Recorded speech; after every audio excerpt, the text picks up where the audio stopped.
কবরে প্রত্যেকটা মানুষকে দাফন করার পরে দুইজন ফেরেশতা এসে তাকে জিজ্ঞাসা করবেন। কি জিজ্ঞাসা করবে? আমাদের দেশ থেকে মানুষকে যখন দাফন করা হয় দেখবে ডান দিকে কাট করে দেওয়া হয়।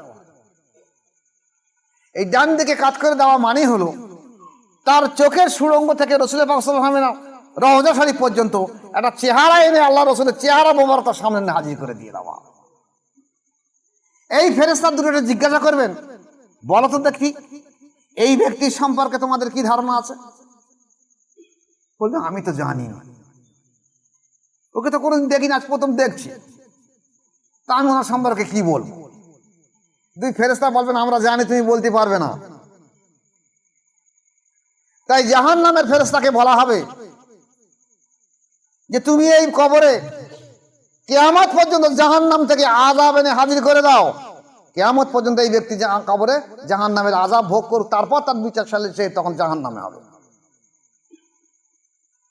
আর যদি কোনো ব্যক্তি রাসূল পাক সাল্লাল্লাহু আলাইহি ওয়াসাল্লামের দর্শন থেকে থাকে, সে আল্লাহ রাসূলের চেহারা মোবারক দেখার সঙ্গে সঙ্গে আসসালাতু আসসালামু ইয়া রাসূলুল্লাহ ইয়া হাবিবাল্লাহ, সে উঠে দাঁড়াতে যাবে, সে রাসূলের সম্মান প্রদর্শন করতে যাবে। ফেরেশতারা বলেন আমরা বুঝতে পেরেছি তুমি জানো, তুমি শুয়ে যাও, তোমাকে আর বলতে হবে না। তুমি যখন বলেছিলে রাসূল পাক সাল্লাল্লাহু আলাইহি ওয়াসাল্লাম, তাজা জান্নাতের ফেরেশতাকে বলে দেওয়া হলো যে তুমি জান্নাতের যে খুশবু আছে সেই খুশবুর ঘ্রাণ এর এই কবরে দিয়ে দাও। এই কিয়ামত পর্যন্ত খুশবুতে এমন ভাবে মশগুল থাকবে, কাল কিয়ামতে যখন বিচারের মধ্যে মনে করবে আমার কিছুই হয়নি, আমার এক পলক সময় কেটে গেছে, আমি জান্নাতের খুশবুর মাধ্যমে এখানে হাজির হয়ে গেছি। এই রাসূল পাক সাল্লাল্লাহু আলাইহি ওয়াসাল্লাম 12 রবিউল আউয়াল সোমবার শবে সাদেকের সময়, রাতের শেষ, ফজরের শুরু, এই সময় উনি দুনিয়ায় ভূমিষ্ঠ হয়েছেন। এ সম্পর্কে আমাদের উপমহাদেশের একজন মুহাদ্দিস শাহ ওলিউল্লাহ মুহাদ্দিস দেহলভী রহমাতুল্লাহ আলাইহি, উনি ওনার কিতাব মা সাবাতা বিসুন্নতি ফি আয়ামিস সুন্নতি, এই কিতাবে উনি লিখেছে যে হযরত আমিনা রাদিয়াল্লাহু তাআলা আনহা বলতেন যে আমার গর্ভকালের মাস 6টি অতিবাহিত হওয়ার পর স্বপ্নে এক আগন্তুক এসে আমাকে বলল, ওহে আমেনা, তুমি গর্ভে ধারণ করেছো সারা বিশ্বের সর্বশ্রেষ্ঠ মহামানবকে, জন্মের পর তার নাম রাখবে মুহাম্মদ সাল্লাল্লাহু আলাইহি ওয়াসাল্লাম, এবং তোমার সার্বিক অবস্থা সম্পর্কে সম্পূর্ণ গোপন রেখে দিয়ে দেবে। তিনি বলেন, অতঃপর যখন অন্যান্য মহিলাদের মতো আমার প্রসবকাল ঘনিয়ে এলো, ওই সময় অনেক বিস্ময়কর ঘটনা তিনি উল্লেখ করেছেন। তার মধ্যে একটি হলো আমি এমন সাদা রঙের পাখিদের দেখতাম যাদের ঠোঁট ছিল পান্নার মতো আর পাখা ছিল পদ্মরাগ মণির মতো। দেখতাম আকাশে কিছু ছেলে মেয়ে উঠছে যাদের হাতে থাকতো ঝলমলে রূপার পাত্র। আল্লাহ আমার চোখের সামনের পর্দা উঠিয়ে দিয়েছে। আমি পৃথিবীর পূর্ব থেকে পশ্চিম পর্যন্ত সমস্ত কিছু দর্শন করতে থাকতাম। এছাড়া 3টি পতাকা আমি দেখলাম, যার একটি পৃথিবীর পূর্ব প্রান্তরে পুঁতে দেওয়া হলো, একটি পতাকা পৃথিবীর পশ্চিম প্রান্তরে পুঁতে দেওয়া হলো, আর একটি পতাকা কাবা শরীফের উপরে লটকে দেওয়া হলো। অতঃপর আমার প্রসব বেদনা শুরু হয়। আমি হযরত মুহাম্মদ মুস্তাফা সাল্লাল্লাহু আলাইহি ওয়াসাল্লামকে ভূমিষ্ঠ করে দিই।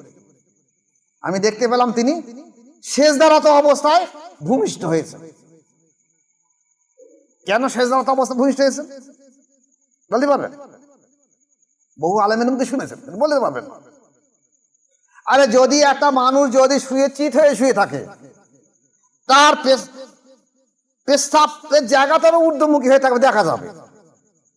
তাই এমন ভাবে সেজদা অবস্থায় আনা হয়েছে যার গুপ্ত অঙ্গ দুনিয়ার কোন সৃষ্টিকে দেখানো হবে না। তার সাহারা আঙুলি এই সেজদা অবস্থায় থাকলেও তার সাহারা আঙুলি আসমানের দিকে উঁচু হয়েছিল।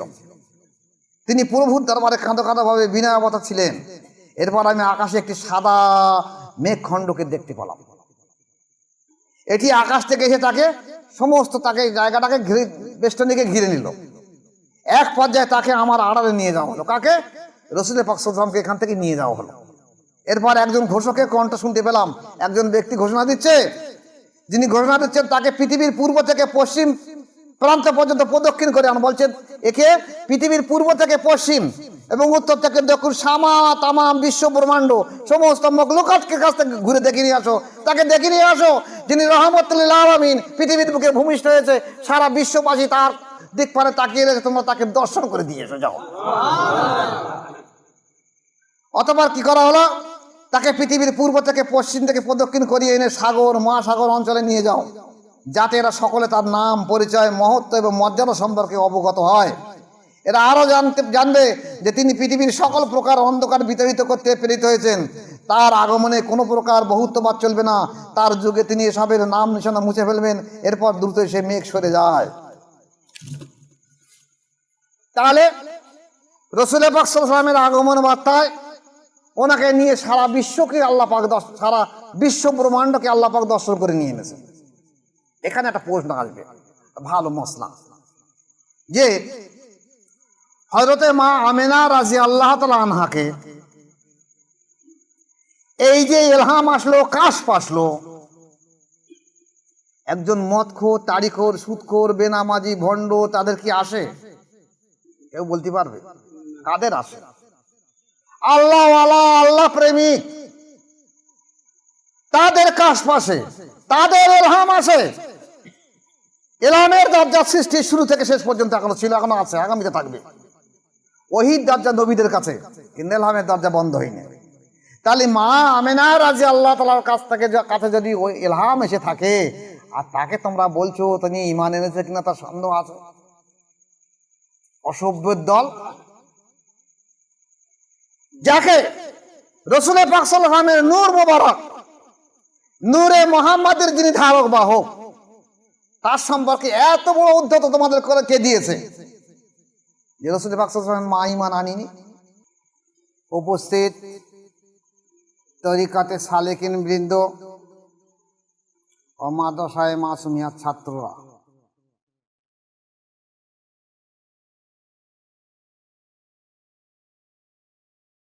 প্রতি মাসে প্রতি সপ্তাহে যে আমাদের এখানে অনুষ্ঠান হয় এবং প্রতি মাসে যে একটা বড় অনুষ্ঠান হয় ইংরাজি মাসের শেষ বৃহস্পতিবার, আজকে সেই ইংরাজি মাসের শেষ বৃহস্পতিবার, আজকের এই অনুষ্ঠানটা রাসূল পাক সাল্লাল্লাহু আলাইহি ওয়াসাল্লামের জন্ম বৃত্তান্ত সম্পর্কে কিছু আলোচনা থাকবে।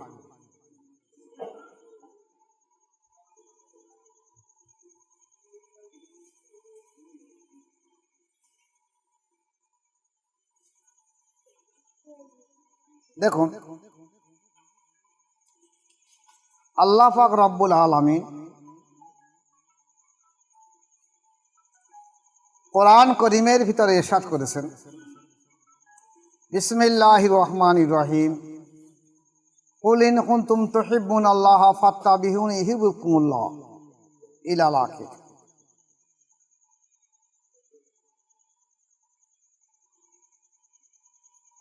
আল্লাহ পাক কি বলছে? হে রাসূল আপনি বলে দেন, কুল ইন কুনতুম তুহিব্বুনাল্লাহ ফাত্তাবিউনি ইউহিব্বুকুমুল্লাহ ওয়া ইয়াগফির লাকুম যুনুবাকুম আল্লাহু গফুরুর রহিম।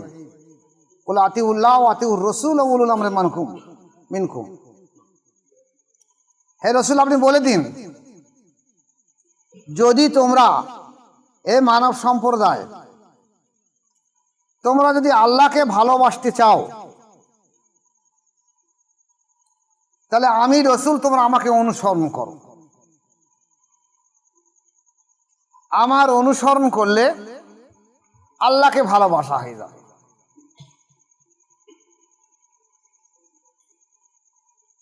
তাহলে আমার অনুসরণ করলে আল্লাহকে ভালোবাসা হয়ে যাবে, আমার অনুসরণের কথা বলেছে। এখন অনুসরণ কাকে বলে?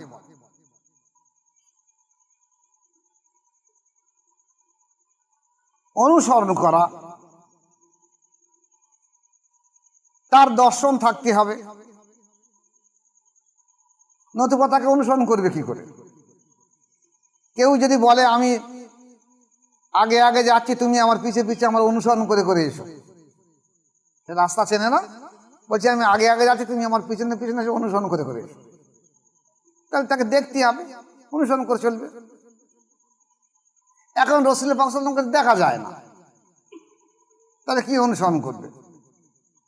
যদি কেউ বলতে পারে কেন, আল্লাহ রসুল সাল্লাল্লাহু আলাইহি ওয়াসাল্লামের সুন্নতগুলোকে পালন করে রসুলকে ভালোবাসা হয়ে যাবে। মিষ্টি খাওয়া সুন্নত, মেসওয়াক করা সুন্নত, দাড়ি রাখা সুন্নত, মাথায় টুপি রাখা, খুশবু মাখা, এগুলো সুন্নত যখন করলে আল্লাহ রসুল সন্তুষ্ট হয়ে যাবে।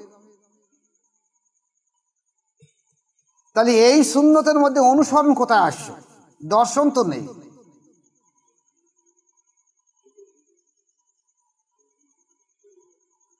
অনুসরণ কেমন জিনিস, যদি আল্লাহ পাক সময় দেয় কিছু কথা আলোচনা রাখবো। এখন রসুলকে ভালোবাসা, রসুলের অনুসরণ, রসুলকে ভালোবাসা যদি মানুষের মূল লক্ষ্য হয়ে থাকে, তাই রসুল পাক সাল্লাল্লাহু আলাইহি ওয়াসাল্লাম সম্পর্কে যার কোনো সম্পর্ক নেই সে কি করে ভালোবাসবে? অনুসরণ করবে।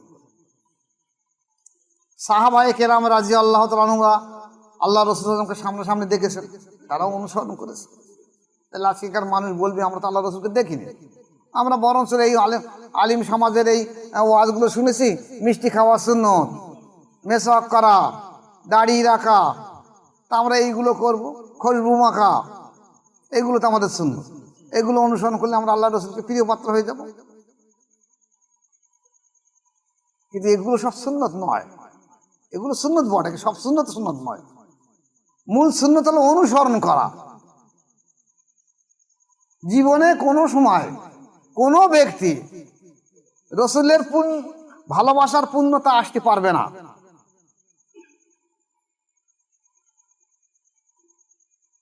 যদি সে আহলে বায়াতের মধ্যে দাখিল না হয়। যেমন হুজুর পাক সাল্লাল্লাহু আলাইহি ওয়াসাল্লাম সম্পর্কে বলা হয়েছে যে উনি এক সময় গনিমতের মাল এসেছে, সেই মালগুলো বন্টন করবেন। বন্টন করার পরে সাহাবারা সামনে আসে দোয়া করছেন, আল্লাহ ইয়েমেনবাসীর জন্য তুমি রহমত বর্ষণ করো, তায়েববাসীদের জন্য রহমত বর্ষণ করো। একদল ব্যক্তি বলছে, ইয়া রাসূলুল্লাহ, ইয়া হাবিবাল্লাহ, আমাদের নজরদের জন্য একটু দোয়া করুন। হুজুর পাক সাল্লাল্লাহু আলাইহি ওয়াসাল্লাম কোনো ভ্রুক্ষেপ করলেন না। উনি আবার দোয়া করছেন, এরা আবার বলছে, ইয়া রাসূলুল্লাহ, ইয়া হাবিবাল্লাহ, আমাদের নজরদের জন্য একটু দোয়া করুন। রাসূল পাক সাল্লাল্লাহু আলাইহি ওয়াসাল্লাম কোনো ভ্রুক্ষেপ করলেন না, ফের দোয়া করলেন। ফের এরা বলছেন, ইয়া রাসূলুল্লাহ, আমাদের নজরদের জন্য দোয়া করুন। আল্লাহ রাসূল নজরদের জন্য দোয়া করলেন না। অথচ যে ব্যক্তি বলছে আমাদের নজরদের জন্য দোয়া করুন, সে তো আল্লাহ রসুলের সাহাবা, তার বাড়ির নজরদের বলে বলছে আমাদের নজরদের জন্য দোয়া করুন। তাহলে আল্লাহ রসুল বলছে তখন নজরদের জন্য দোয়া করা যাবে না, ওখানে আল্লাহর গজব নাজিল হবে, শয়তানের শিং গজাবে, ওখানে ফিতনা তৈরি হবে, ওখান থেকে ইসলামকে ধ্বংস করার জন্য ফিতনা নজর থেকে তৈরি হবে। তাই নজরের জন্য আমি দোয়া করতে পারবো না। সাহাবাদের আকুল কি শুনে রাসূল পাক সাল্লাল্লাহু আলাইহি ওয়াসাল্লাম বলেন, দেখো তোমরা যারা বলছো নজরবাসীটা কি নামাজ কালাম পড়বে না, হ্যাঁ পড়বে, কিন্তু ওখানে এমন একটা দল বা জমাত সৃষ্টি হবে যারা ইসলামকে ধ্বংস করে দেওয়ার জন্য তাদেরই যথেষ্ট, তাদের জন্য দোয়া করতে পারবো না। তাহলে তার লক্ষণটা কি তাদের? হুজুর পাক সাল্লাল্লাহু আলাইহি ওয়াসাল্লাম বলেন, দেখো তারা নামাজ পড়বে, কলেমা পড়বে, হজ করবে, যাকাত দেবে, দান সাদকা সব করবে, কিচ্ছু পার্থক্য নেই তোমাদের সঙ্গে। তবে তারা কোরআনকে কেরাত আকারে এত সুন্দর পড়বে যে তোমার মনে হবে এর থেকে ভালো কোরআন আর কেউ পড়তে পারে না। তারা যখন নামাজ পড়বে, রুকু এমন ভাবে রুকু করবে তোমার মনে করতে হবে যে আমরা কি রুকু করি, তো আরো উত্তম রুকু করছে। রুকু থেকে 3 তাসবিহ জায়গায় 5 তাসবিহ, 7 তাসবিহ, 9 তাসবিহ বলেই যাচ্ছে, ওর মাথা উঁচু করে না। তারা যখন সিজদা করবে ঠিক একই অবস্থা করবে। তারা যখন নামাজ পড়বে খুশুর সঙ্গে, বিনয়ের সঙ্গে, এত নম্বরে ভদ্রভাবে নামাজ পড়বে, তোমাদের দেখলে লজ্জা বোধ হবে যে আমরা এদের কাছে কি নামাজ পড়ছি। কিন্তু তাদের কাছে ঈমান থাকবে না। তাদের আরো লক্ষণগুলো কি? দেখবে তারা পায়জামাগুলো খুব উঁচু করে পরে থাকবে। আর কি লক্ষণ? তারা অধিকাংশ মাথা মুন্ডন করে থাকবে। ইশারা দেওয়া হবে। এরা রাসূল পাক সাল্লাল্লাহু আলাইহি সাল্লামকে এরা নামাজ, রোজা, কলেমা, হজ, যাকাত সব করবে, কিন্তু রাসূলের ভালোবাসা মহব্বত এদের অন্তরে থাকবে না। এই ভালোবাসা মহব্বত এদের অন্তরে না থাকার কারণে এরা জান্নাতি হবে না, এদের মাধ্যম দিয়ে ফিতনা তৈরি হবে। তাহলে ভালোবাসা বোঝা যাবে কি করে? ভালোবাসা হলো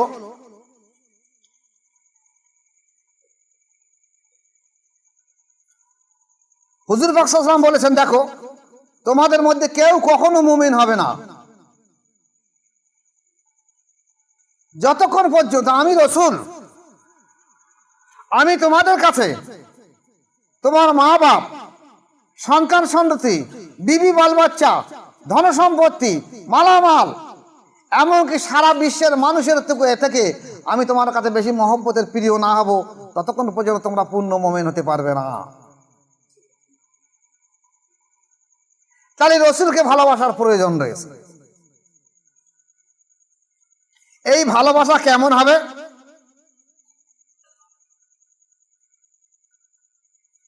ভালোবাসা সম্পর্কে হুজুর পাক সাল্লাল্লাহু আলাইহি ওয়াসাল্লাম হাদিস এলো যে কোনো ব্যক্তির ভালোবাসা, কোনো ব্যক্তি যদি কাউকে ভালোবাসে, এই ভালোবাসা তাকে অন্ধ এবং বধির করে দেয়। ভালোবাসার ব্যক্তির কোনো দোষ তার চোখে পড়ে না, ভালোবাসার জন্য তার জবান বন্ধ হয়ে যায়। এগুলো ভালোবাসা। ভালোবাসা দেখেননি? আমার মুর্শিদ কেবলা শাহ সুফি জয়নুল আবেদিন মুজাদ্দিদি রহমাতুল্লাহ আলাইহি বলতো যে খোকা, ভালোবাসা কেমন মজার জিনিস দেখো। তোমাদের পাড়ায় একজনের একটা বদমাইশ ছেলে আছে, বিরাট দুষ্টু।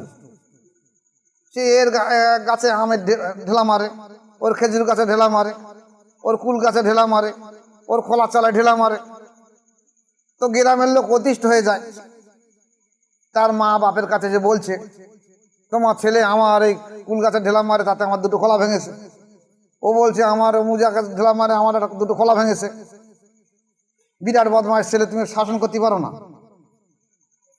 মা বলছে, দেখো তোমরা তো তোমাদের মতন কথা বলছো, পাড়ায় আর ছেলে পিলেনি, খারাপ ছেলে পিলেনি। আমি জানি পাড়ার যত খারাপ ছেলে রয়েছে তার তুলনায় আমার ছেলে ভালো। আমার ছেলে থেকে ভালো ছেলে কেউ নেই, কিন্তু তোমাদের দৃষ্টিশক্তি খারাপ। তোমরা আমার ছেলের হিংসা করো বলে আমার ছেলে শুধু খুঁত বার করো। আমার ছেলের মতন ভালো ছেলে পাড়ায় আর কেউ নেই। কিন্তু মা জানে আমার ছেলের থেকে বদমাইশ ছেলে পাড়ায় আর কেউ নেই। কিন্তু ভালোবাসা, প্রেম এমন অন্ধ করে দিতে মাকে বা বাপকে, তারা বলছে আমার ছেলের থেকে ভালো ছেলে আর কেউ হয় না। তাহলে রাসূল পাক সাল্লাল্লাহু আলাইহি ওয়াসাল্লামকে যদি কেউ ভালোবাসতে চায়, এরকম অন্ধ প্রেম হতে হবে। অন্ধ ছাড়া ভালোবাসা হয় না। আর যদি সেই ভালোবাসা, সত্যিকারের ভালোবাসা অন্তরে না আনা হয়, তাহলে জীবনে কোনো সময় রাসূলের দর্শন তার আসবে না। আর রাসূলের দর্শন যদি না আসে, আল্লাহ পাক বললেন যে দুনিয়ার বুকে যারা অন্ধ হয়ে থাকবে, কাল কিয়ামতের ময়দানে তারা অন্ধ হয়ে থাকবে, কাল কবরেও তারা অন্ধ হয়ে থাকবে। দুনিয়া যারা অন্ধ, কাল কবরে অন্ধ, পরশু কিয়ামতে অন্ধ। আজ যদি আপনি আল্লাহ রসুলকে ভালো না বাসেন, রাসূল পাক সাল্লাল্লাহু আলাইহি ওয়াসাল্লামের জিয়ারত দর্শন না হয়, যখন আপনাকে কবরে রেখে দেওয়া হবে, হাদিস শরীফে এসে তার দুই পাশে দুটো ফেরেশতা আসবে, এ তাকে ইলমে মারিফাত শিক্ষা দিতে থাকবে। এখানে বুজুর্গানে দিনগান বলেছেন, বিশেষ করে বড় পীর আব্দুল কাদের জিলানী রহমাতুল্লাহ আলাইহি বলেছেন যে ফেরেশতারা এখানে এসে তাকে ইলমে মারিফাত শিক্ষা দেবে। কোন ব্যক্তিকে? যদি কেউ ইলমে মারিফাত শিক্ষা করতে করতে মারা যায়, তাহলে তার কবরে দুটো ফেরেশতা দেওয়া হবে শিক্ষা দেওয়ার জন্য, মারিফাত শিক্ষা দেওয়ার জন্য। কিন্তু বড় পীর আব্দুল কাদের জিলানী রহমাতুল্লাহ আলাইহি বলছেন, দেখো ফেরেশতারা মারিফাতের জগতে প্রবেশ করতে পারে না, ওরা মারিফাতের কিছু বোঝে না, এ বুঝবে একমাত্র ইনসান। তাই আল্লাহ পাক যখন আদম আলাইহিস সালামকে তৈরি করার পরে সমস্ত বিশ্বের সমস্ত কিছু নাম জিজ্ঞেস করলে ফেরেশতাদের বলে নামগুলো বলো, ফেরেশতারা বলে আমরা বলতে পারবো না। আদম আলাইহিস সালামকে জিজ্ঞেস করার সঙ্গে সঙ্গে তিনি বলে দেন নাম, বলে এটাই এটাই এটাই এটাই এটাই। কি করে বললেন? ওনার ভিতরে এমন একটা জিনিস দেওয়া হয়েছে যার মাধ্যম দিয়ে উনি বলেছেন। এটা কিছু বিতর্কিত রয়েছে, সে কথা আমি আপনার আলোচনা করছি না, প্রাইভেট ওগুলো নিয়ে আরো আলোচনা করে। তাহলে রসুলের পাক সাল্লাল্লাহু আলাইহি ওয়াসাল্লামকে ভালোবাসতে গেলে যদি রসুলের দর্শন আজকের দুনিয়ার বুকে না হয়, ওই যে দুই ফেরেশতা সম্পর্কে বড় পীর আব্দুল কাদের জিলানী রহমাতুল্লাহ আলাইহি বলেছেন, এখানে দুটো ফেরেশতা মানে তার মুর্শিদ এবং তার নবী দুজনা থাকবে। তারা রুহানি ভাবে তাকে তাওয়াজ্জু ফয়েজ দিয়ে কাল কিয়ামতের মধ্যে তাকে আলেম আশিক এবং আবেদ করে তুলবে। আর যদি সে ইলমে মারিফাত শিক্ষা না করে, তাহলে তার কবরে বা মাজারে তার মুর্শিদ বা তার রসুল সেখানে পৌঁছাবে না। ইলমে মারিফাত শিক্ষা দেওয়ার পক্ষান্তরে কবরে প্রত্যেকটা মানুষকে দাফন করার পরে দুইজন ফেরেশতা এসে তাকে জিজ্ঞাসা করবে। কি জিজ্ঞাসা করবে? আমাদের দেশ থেকে মানুষকে যখন দাফন করা হয়, দেখবে ডান দিকে কাট করে দেওয়া হয়। এই ডান দিকে কাট করে দেওয়া মানে হলো তার চোখের সুড়ঙ্গ থেকে রাসূলুল্লাহ সাল্লাল্লাহু আলাইহি ওয়াসাল্লাম রওজা শরীফ পর্যন্ত একটা চেহারা এনে আল্লাহ রসুলের চেহারা মোবারক তার সামনে হাজির করে দিয়ে দেওয়া। এই ফেরেশতা দুটো জিজ্ঞাসা করবেন, বলো তো দেখি এই ব্যক্তির সম্পর্কে তোমাদের কি ধারণা আছে? বলবে আমি তো জানি না, ওকে তো কোনোদিন দেখি না, আজ প্রথম দেখছি, তা আমি ওনার সম্পর্কে কি বলবো? দুই ফেরেশতা বলবেন আমরা জানি, তুমি বলতে পারবে না। তাই জাহান্নামের ফেরেশতাকে বলা হবে যে তুমি এই কবরে কিয়ামত পর্যন্ত জাহান্নাম থেকে আযাব এনে হাজির করে দাও, কিয়ামত পর্যন্ত এই ব্যক্তি কবরে জাহান্নামের আযাব ভোগ করুক, তারপর তার বিচার সালে সে তখন জাহান্নামে হবে। আর যদি কোনো ব্যক্তি রাসূলুল্লাহ সাল্লাল্লাহু আলাইহি ওয়াসাল্লামের দর্শন থেকে থাকে, সে আল্লাহ রসুলের চেহারা মোবারক দেখার সঙ্গে সঙ্গে আসসালাতু আসসালামু ইয়া রাসূলুল্লাহ ইয়া হাবিবাল্লাহ, সে উঠে দাঁড়াতে যাবে, সে রসুলের সম্মান প্রদর্শন করতে যাবে। ফেরেশতারা বলেন আমরা বুঝতে পেরেছি তুমি জানো, তুমি শুয়ে যাও, তোমাকে আর বলতে হবে না। তুমি যখন বলেছি নিয়ে রাসূল পাক সাল্লাল্লাহু আলাইহি সাল্লাম, তাজা জান্নাতের ফেরেশতাকে বলে দেওয়া হলো যে তুমি জান্নাতের যে খুশবু আছে সেই খুশবুর ঘ্রাণ এর এই কবরে দিয়ে দাও। এই কিয়ামত পর্যন্ত খুশবুতে এমন ভাবে মশগুল থাকবে, কাল কিয়ামতে যখন বিচারের মধ্যে মনে করবে আমার কিছুই হয়নি, আমার এক পলক সময় কেটে গেছে, আমি জান্নাতের খুশবুর মাধ্যমে যেখানে হাজির হয়ে গেছি। তাহলে রাসূল পাক সাল্লাল্লাহু আলাইহি ওয়াসাল্লামের দর্শন যদি না হয়, তাহলে একটা মানুষ জীবনে কোনো সময় ওই সময় আল্লাহ রসুলের পরিচয় দিতে পারবে না যে উনি আমার রসুল। তাহলে সেই রসুলের প্রেম মহব্বত ভালোবাসা যদি আপনার আজ না থাকে, তাহলে আপনি রসুলকে দেখবেন কি করে? এই জন্য আল্লাহ রসুল বলেছেন কে, যে দুনিয়া আল্লাহ পাক বলছেন যে দুনিয়ায় অন্ধ সে কাল কিয়ামতে অন্ধ থাকবে। এখানে এই নয় যে রাস্তাঘাটে যে অন্ধ কোনো ঘুরে বেড়ায় আপনি ওদের থেকে বলবেন তুই পড়েছিস, ওই সে কিয়ামতে কিছু অন্ধ হয়ে থাকবে, ও অন্ধের কথা বলা হয়নি। এই অন্ধ চক্ষুওয়ালা মানুষ, যার চোখ আছে কিন্তু রাসূল পাক সাল্লাল্লাহু আলাইহি ওয়াসাল্লামকে দেখিনি, দর্শন পাইনি, রাসূলের প্রেম মহব্বত ভালোবাসা পাইনি, এই অন্ধের কথা বলা হয়েছে। এখন এই রাসূল পাক সাল্লাল্লাহু আলাইহি ওয়াসাল্লাম 12 রবিউল আউয়াল সোমবার শবে সাদেকের সময়, রাতের শেষ, ফজরের শুরু, এই সময় উনি দুনিয়ায় ভূমিষ্ঠ হয়েছেন। এ সম্পর্কে আমাদের উপমহাদেশের একজন মুহাদ্দিস শাহ ওলিউল্লাহ মুহাদ্দিস দেহলভী রহমাতুল্লাহ আলাইহি উনি ওনার কিতাব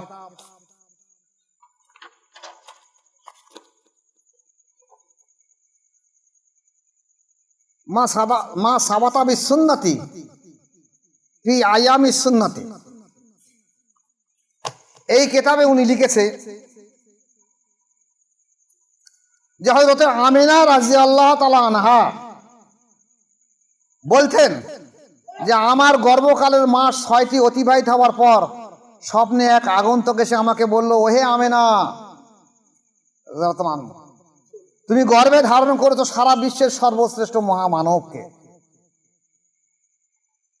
জন্মের পর তার নাম রাখবে মুহাম্মদ সাল্লাল্লাহু আলাইহি ওয়াসাল্লাম এবং তোমার সার্বিক অবস্থা সম্পর্কে সম্পূর্ণ গোপন রেখে দিয়ে দেবে। তিনি বলেন, অতঃপর যখন অন্যান্য মহিলাদের মতো আমার প্রসবকাল ঘনিয়ে এলো, ওই সময় অনেক বিস্ময়কর ঘটনা তিনি উল্লেখ করেছেন। তার মধ্যে একটি হলো, আমি এমন সাদা রঙের পাখিদের দেখতাম যাদের ঠোঁট ছিল পান্নার মতো আর পাখা ছিল পদ্মরাগ মণির মতো। দেখতাম আকাশে কিছু ছেলে মেয়ে উঠছে যাদের হাতে থাকতো ঝলমলে রূপার পাত্র। আল্লাহ আমার চোখের সামনের পর্দা উঠিয়ে দিয়েছে। আমি পৃথিবীর পূর্ব থেকে পশ্চিম পর্যন্ত সমস্ত কিছু দর্শন করতে থাকি। এছাড়া 3টি পতাকা আমি দেখলাম, যার একটি পৃথিবীর পূর্ব প্রান্তরে পুঁতে দেওয়া হলো, একটি পতাকা পৃথিবীর পশ্চিম প্রান্তরে পুঁতে দেওয়া হলো, আর একটি পতাকা কাবা শরীফের উপরে লটকে দেওয়া হলো। অতঃপর আমার প্রসব বেদনা শুরু হয়। আমি হযরত মুহাম্মদ মুস্তাফা সাল্লাল্লাহু আলাইহি ওয়াসাল্লামকে ভূমিষ্ঠ করে দিই। আমি দেখতে পেলাম তিনি সেজদারত অবস্থায় ভূমিষ্ঠ হয়েছে। কেন সেজদারত অবস্থায় ভূমিষ্ঠ হয়েছে বলতে পারবেন? বহু আলেমের মধ্যে শুনেছেন, বলতে পারবেন না। আরে যদি একটা মানুষ যদি শুয়ে চিত হয়ে শুয়ে থাকে, তার পেশাবের জায়গাটা ঊর্ধ্বমুখী হয়ে থাকবে, দেখা যাবে। তাই এমন ভাবে সেজদা অবস্থায় আনা হয়েছে যার গুপ্ত অঙ্গ দুনিয়ার কোন সৃষ্টিকে দেখানো হবে না। তার শাহাদাত আঙুলে সেজদা অবস্থায় থাকলেও তার শাহাদাত আঙুলে আসমানের দিকে উঁচু হয়েছিল। তিনি প্রভুর দরবারে কাঁদো কাঁদো ভাবে বিনয়াবতা ছিলেন। এরপর আমি আকাশে একটি সাদা মেঘখণ্ডকে দেখতে পেলাম। এটি আকাশ থেকে এসে তাকে সমস্ত জায়গাটাকে বেষ্টনীকে ঘিরে নিল। এক পর্যায়ে তাকে আমার আড়ালে নিয়ে যাওয়া হলো। কাকে? রাসূল পাক সাল্লাল্লাহু আলাইহি ওয়াসাল্লামকে এখান থেকে নিয়ে যাওয়া হলো। এরপর একজন ঘোষকের কণ্ঠ শুনতে পেলাম। একজন ব্যক্তি ঘোষণা দিচ্ছে, যিনি ঘোষণা দিচ্ছেন তাকে পৃথিবীর পূর্ব থেকে পশ্চিম প্রান্ত পর্যন্ত প্রদক্ষিণ করে আন। বলছেন একে পৃথিবীর পূর্ব থেকে পশ্চিম এবং উত্তর থেকে দক্ষিণ তামাম বিশ্ব ব্রহ্মাণ্ড সমস্ত মখলুকাতকে কাছ থেকে ঘুরে দেখে নিয়ে আসো, তাকে দেখে নিয়ে আসো যিনি রহমতুল লিল আলামিন, পৃথিবীর বুকে ভূমিষ্ঠ হয়েছে। সারা বিশ্ববাসী তার দিক পারে তাকিয়ে রয়েছে, তোমরা তাকে দর্শন করে দিয়ে এসো, যাও।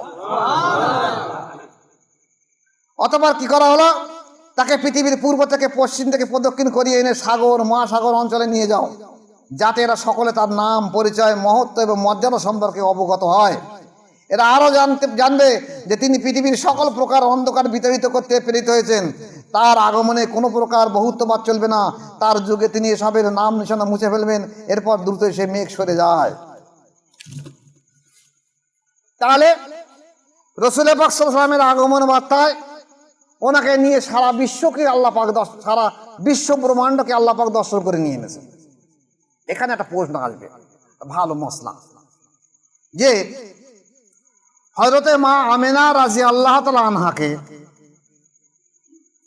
এই যে ইলহাম আসলো, কাশফ আসলো, একজন মদখোর, তাড়িখোর, সুদখোর, বেনামাজি, ভণ্ড তাদের কি আসে? কেউ বলতে পারবে? কাদের আসে? আল্লাহওয়ালা, আল্লাহ প্রেমিক, তাদের কাশফ আসে, তাদের ইলহাম আসে। ইলহামের দরজা সৃষ্টির শুরু থেকে শেষ পর্যন্ত এখনো ছিল, এখনো আছে, আগামীতে থাকবে। ওহীর দরজা নবীদের কাছে, কিন্তু ইলহামের দরজা বন্ধ হয়নি। তাহলে মা আমেনা রাদিয়াল্লাহু তাআলার কাছে যদি ওই ইলহাম এসে থাকে, আর তাকে তোমরা বলছো তিনি ঈমান এনেছে কিনা তার সন্দেহ আছে, অসভ্যের দল। যাকে রাসূল পাক সাল্লাল্লাহু আলাইহি ওয়াসাল্লামের নূর মোবারক, নূরে মুহাম্মাদের যিনি ধারক বাহক, তার সম্পর্কে এত বড় উদ্ধত তোমাদের করে কে দিয়েছে যে রাসূল পাক সাল্লাল্লাহু আলাইহি ওয়াসাল্লামের মা ঈমান আনেনি? আসলে যে যতটা জ্ঞান অর্জন করেছে সে বলে আমার থেকে বেশি আর জ্ঞানী কেউ নেই। আমি যতটা পড়ি ঠিক আছে, আর আমি যেটা পড়ি এর থেকে যদি অন্য জায়গাতে বলে ওটা ঠিক না, ওটা আমি পড়ি। তো সে হয়তো জানে না, কিন্তু আমি জেনেছি। এ সম্পর্কে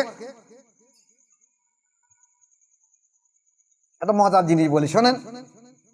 অনেক সময় আমি বসে থাকি কুতুবখানায়, দেখেছি অনেক ব্যক্তি আসে যাদেরকে আমি চিনি না, যাদেরকে আমি চিনি জানি না। হাজারে হাজারে মানুষ আসে, মহিলারা আসে, দেখি আমার মা ইন্তেকাল করেছে বহুদিন আগে, আমার মা মুরিদ ছিল, আমার আব্বা আমার মুরিদ ছিল। তা আমার মায়ের নেতৃত্বে দেখি হাজার হাজার মহিলারা আসে, হাতে পতাকা বেষ্টন করে আসে, আমার নামে মোবারকবাদ দিতে আসে, জয়ধ্বনি দিতে আসে। কাশফের দেখলাম, মাকে জিজ্ঞেস করলাম কি ব্যাপার মা? মা বলছে কচি এরা সব বায়াত গ্রহণ করার জন্য তোর কাছে এসেছে, তুমি এদেরকে বায়াত করে দিয়ে দাও। আমি বলি কারা এসব? বলছে আমি সব চিনি না, তবে তকদির ওদের লেখা রয়েছে যে বায়াত ছাড়া জান্নাতে যাবে না, এবং ওদের তকদির লেখা রয়েছে তোমার কাছে বায়াত গ্রহণ করবে।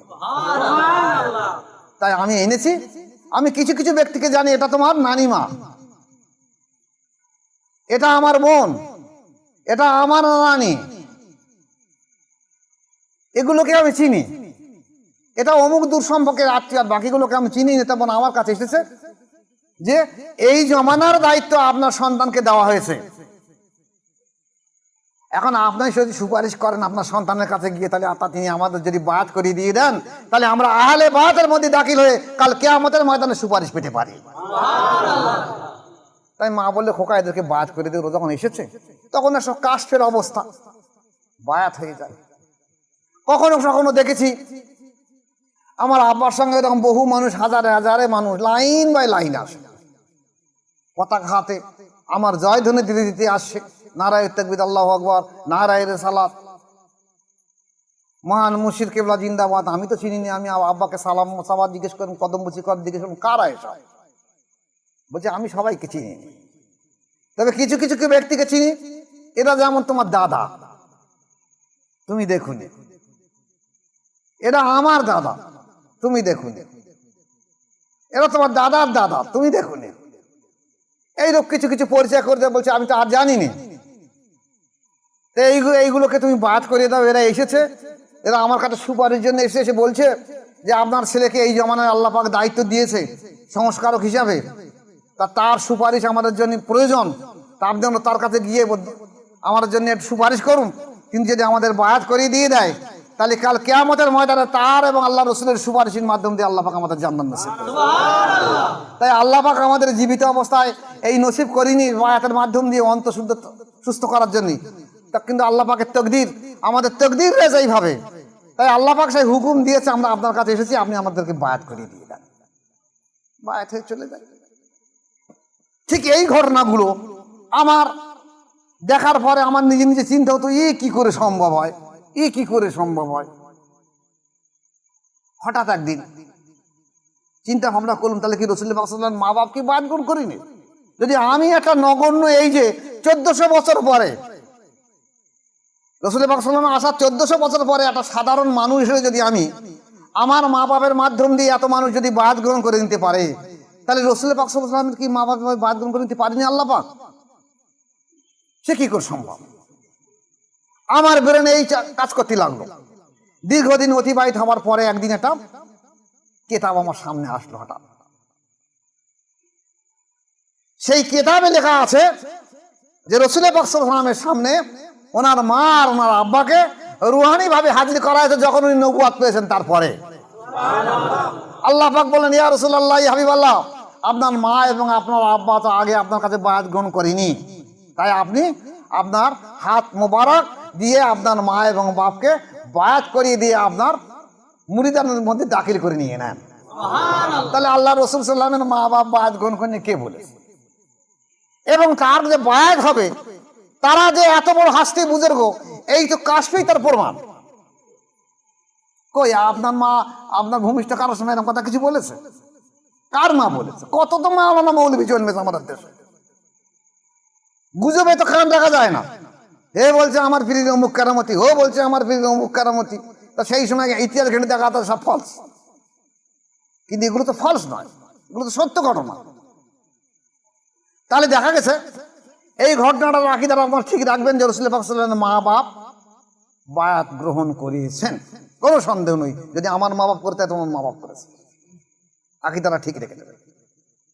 এখন আজকের আসুন, এই রসুল নবী যে দুনিয়ায় আসার পরে সারা বিশ্বকে নবীকে দর্শন করানো হলো, তাহলে আমরা কি দেখিনি? আজ আমরা যারা এখানে এসে আমরা কি দেখিনি?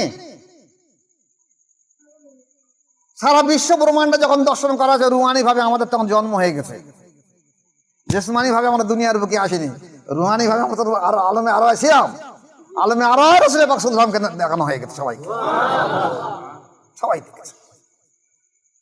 ওই হতভাগারা দেখিনি, যাদের নসিব নেই তারা রসুলকে দেখেনি। তাহলে রসুলের প্রেম ভালোবাসা ছাড়া একটা মানুষ কোনোদিন জান্নাতে যাবে না। এখন আমাদের দেশে দেখা গেছে এই যে নজরদের সম্পর্কে রাসূল পাক সাল্লাল্লাহু আলাইহি ওয়াসাল্লাম বলেছেন যে এরা এখানে গজব এসেছে, আসবে, এই সম্প্রদায়ের মানুষ গজবের মধ্যে দাখিল হয়ে থাকবে। এরা জাহান্নামী হবে। কেন? এরা নামাজ, রোজা, কলেমা, হজ, যাকাত, দান, সাদকা সব করবে, কিন্তু রসুলের সম্মান সম্পর্কে এরা মেনে নেবে না।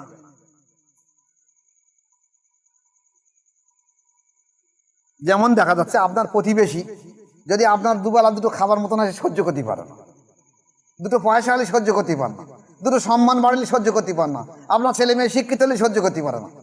তো এরা বায়াতের মাধ্যম দিয়ে মুসলমান হয়নি,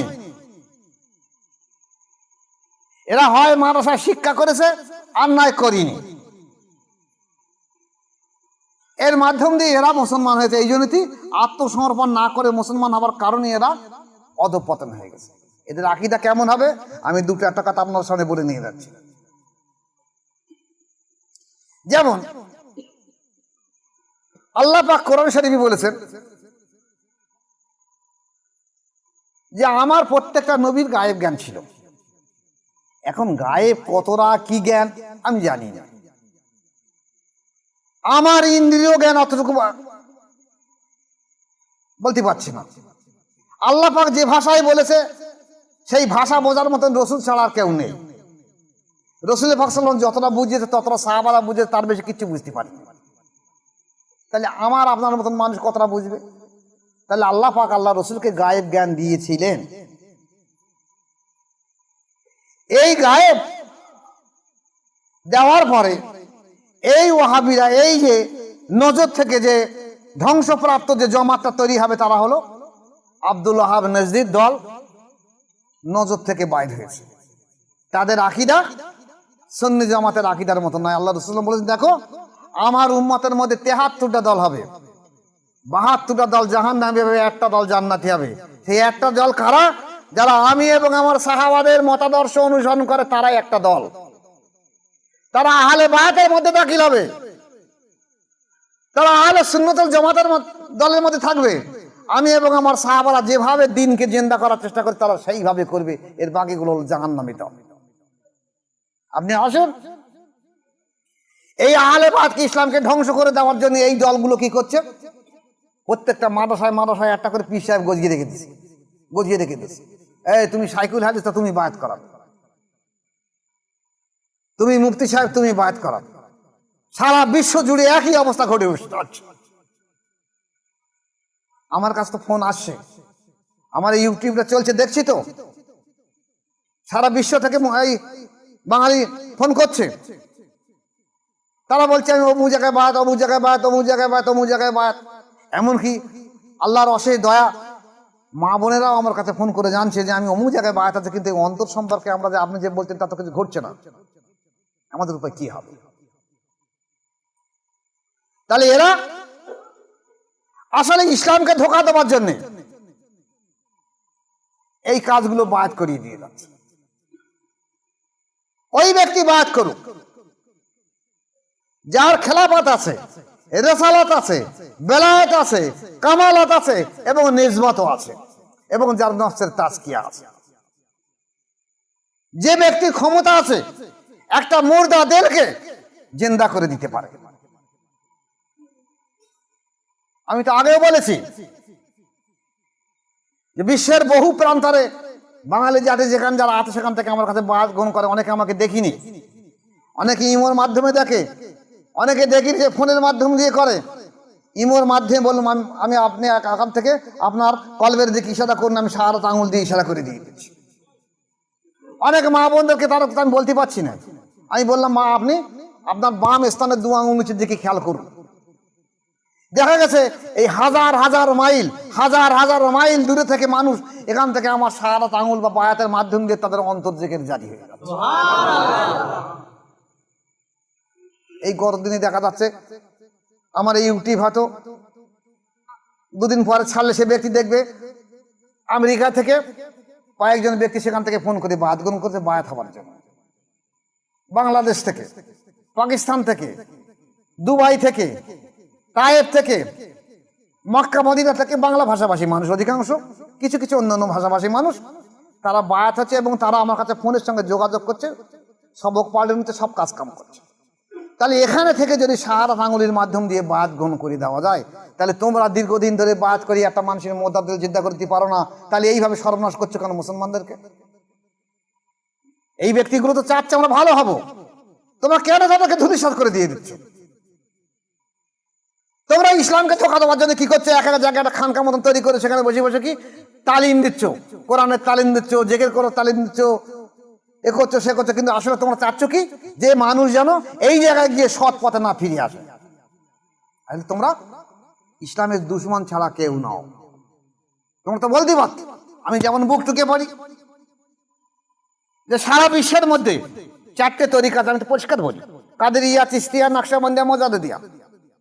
আপনি যে কোনো তরিকার যে কোনো মাসায়ের কাছে যাবেন, গিয়ে যদি আপনার অন্তর আল্লাহর জিকিরে জারি হয়, যদি আপনার নফসের তাজকিয়া হয়, আপনার চরিত্র সংশোধনের দিকে এগিয়ে আসে, আপনি সেখানে মরা ঢোড়া সাপের মতন পড়ে থাকবেন। যেভাবে তিনি আপনাকে মানুষ করে সেইভাবে করবেন। আর যদি 1 মাস 2 মাস 6 মাস বাদ হয়ে যদি অনুভূতি না আসে, তাহলে আপনি মুর্শিদ পাল্টে দেন। কারণ আপনার পেটের যে যন্ত্রণা হচ্ছে, এই যন্ত্রণার জন্য আপনি ডাক্তারের কাছে গেছেন, ডাক্তার যদি রোগ না সারাতে পারে 1 মাস 2 মাস 3 মাস 4 মাস 6 মাস, আপনি সেই ডাক্তার পরিবর্তন করতে অন্য ডাক্তার কাছে চলে যাবেন। তা কলবের একটা রোগ, ঠিক হলো বিহীন মারাধন, কলবের একটা রোগ। এই রোগকে থেকে মুক্ত হবার জন্য একটা মাশায়েখ বা মুর্শিদের কাছে যাওয়া। যদি সেই মুর্শিদের ক্ষমতা না হয় যে আপনার এই কল থেকে মুক্ত করে দেওয়ার জন্য, আপনি মুর্শিদকে তালাশ করে অন্য পাল্টে অন্য মুর্শিদের কাছে চলে যান। আপনি মুর্শিদের কাছে আসেন কেন? মনে করতে হয় সে ব্যক্তির নেজবত নাই, নাই তার খেলাফত নাই, নাই রেসালাত নাই, নাই বেলায়েত নাই, নাই কামালাত নাই, নাই নেজবত নাই। আর নাই তার বাপ কি দাদা কি তার দাদা কি তার দাদাকে পীর সাহেব ছিল ভাঙিয়ে খাওয়ার জন্য, যে আমার 3 পুরুষ আগে পীর সাহেব ছিল, আমার কাছে বায়াত গ্রহণ করো। আর না হয় সে মাওলানা মৌলভী সাহেব বলছে আমার কাছে বায়াত গ্রহণ করো। আবার অনেক মানুষ দেখা যাচ্ছে বহু জায়গায় গিয়ে জেকেরের মজলিস করাচ্ছে, 200 টাকা 300 টাকা দিলে সে জেকেরের মজলিস করে দিয়ে আসে। লাভটা কি? আমার এখানে একজন মাওলানা ভাঙড়ে, আমি নাম বলবো না কারণ ইউটিউবে যখন নাম চলে যাবে, সেটা জেকেরের মজলিস করিয়ে দেয়। আমি তাকে জিজ্ঞাসা করলাম আপনি জেকেরের মজলিস কোন তরিকা জেকের করেন? বলে জেকের করি, আবার কোন তরিকা করা? তারপরে বলি এইভাবে এইভাবে জেকের করো, লা ইলাহা ইল্লাল্লাহ, সুবহানাল্লাহ, মাশাআল্লাহ, আলহামদুলিল্লাহ, কানে কোন করি, 1/2 ঘন্টা করে ছেড়ে দিতে, তাতে আমার 300 করে টাকা দেয়, আমি চলে যাই। 300 টাকাটার জন্য জেকেরের মজলিস করাচ্ছে। তা আপনি জেকেরের মজলিস করাচ্ছেন, আপনার যদি অন্তরে অনুভূতি না থাকে, আপনার মাধ্যম দিয়ে আর্থিক ফয়েজের মাধ্যম দিয়ে উন্নতি না হতে ফাও কাজ করাচ্ছেন কেন? আপনি 300 টাকার নেবে, আপনি বলতে পারেন না যারা ভালো সৎ ব্যক্তির কাছে চলে যান আপনারা। কেন ভয় লাগছে সব মানুষ চলে গেলে আমাদের করে খাবার অসুবিধা হবে। যেটা আজ বহু মাদ্রাসার মসজিদের ইমাম সাহেবরা বলছে খবরদার ওখানে যেও না, খবরদার যেও না। সব যদি এখানে চলে আসে তাহলে ভালো হয়ে যাবে মানুষ, তাহলে আমাদের করে খাবো কি করে? আমি সারা পাড়ায় করে খাই, এটা আর হবে না। তাহলে দেখা যাচ্ছে এই যে আহলে বায়াতকে তুলে দেওয়ার জন্য এরা সচেষ্ট হবে, এটা হলো মূল সুন্নত। মূল সুন্নত হলো আহলে বায়াত, বায়াত হওয়া। মেসওয়াক করা মূল সুন্নত নয়, মিষ্টি খাওয়া মূল সুন্নত নয়, খুশবু মাখা মূল সুন্নত নয়। মূল সুন্নত হলো আহলে বায়াতের মধ্যে দাখিল হওয়া। এইবারে নফসের তাজকিয়া করা, নফসে কলব সংশোধন করে নফসের বিরুদ্ধে সংশোধন করা, নফসের তাজকিয়া করা হলো ফরজে আইন। এই জন্য মুর্শিদের কাছে বায়াত হওয়া ফরজ, আর বায়াত গ্রহণ করা হলো সুন্নত।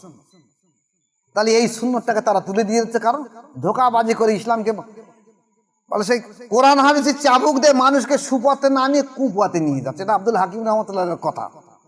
বলে এই জমানার আলিমরা কোরআন হাদিসের চাবুক দিয়ে মানুষকে সুপথে না নিয়ে কুপথে নিয়ে যাচ্ছে। দিকতন্ত্র। এই যে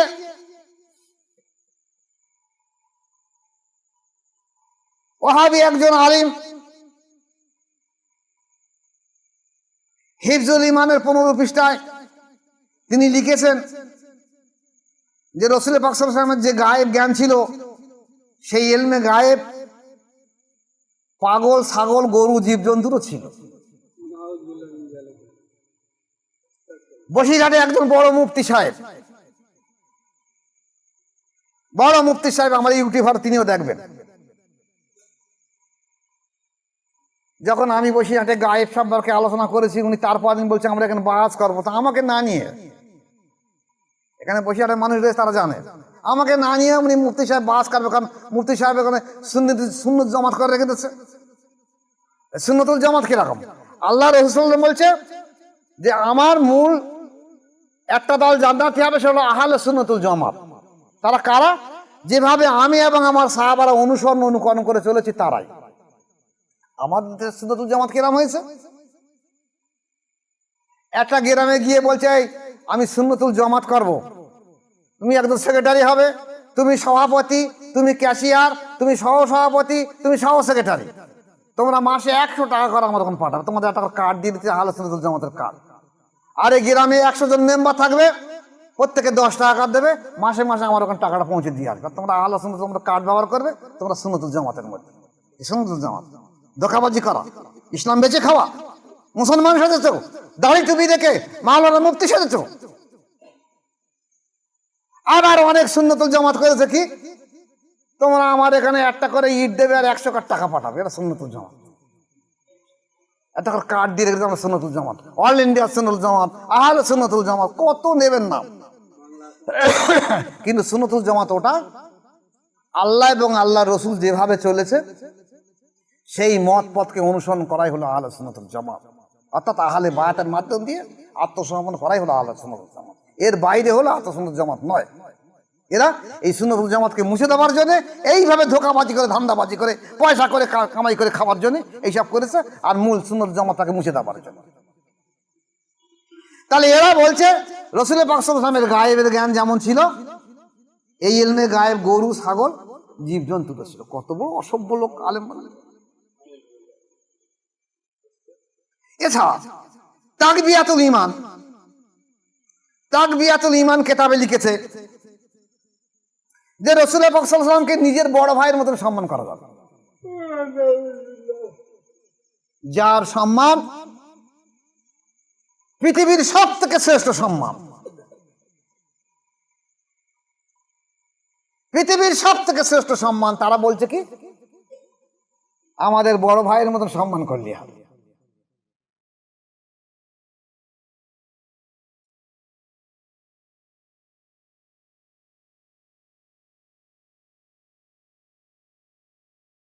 তাকবিয়াতুল ঈমানে লেখা হয়েছে 60 পৃষ্ঠায়, ইসমাইল দেহলভী সাহেবের কিতাব, যে রাসূল পাক সাল্লাল্লাহু আলাইহি ওয়াসাল্লামের কে রাসূল সাল্লাল্লাহু আলাইহি ওয়াসাল্লামকে হায়াতুন নবী বলা যাবে না, কারণ তিনি তো ইন্তেকালের পর তার লাশটা মাটির সঙ্গে মিশে গেছে, তাহলে হায়াতুন নবী বলা হবে কি করে? যে নবী সর্বশ্রেষ্ঠ নবী, যে নবীকে নিয়ে সারা বিশ্ব ব্রহ্মাণ্ড আল্লাহ পাক তৈরি করে স্বপ্ন দেখেছে, যে নবীকে না তৈরি করলে বিশ্ব ব্রহ্মাণ্ড তৈরি করা হতো না। সেই রাসূল পাক সাল্লাল্লাহু আলাইহি ওয়াসাল্লাম মেরাজ রজনীতে ফেরার সময় উনি কি দেখলেন?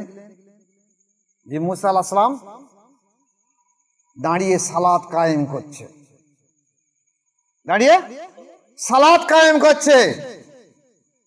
প্রত্যেকটা নবী তার কবরে সালাত কায়েম করে।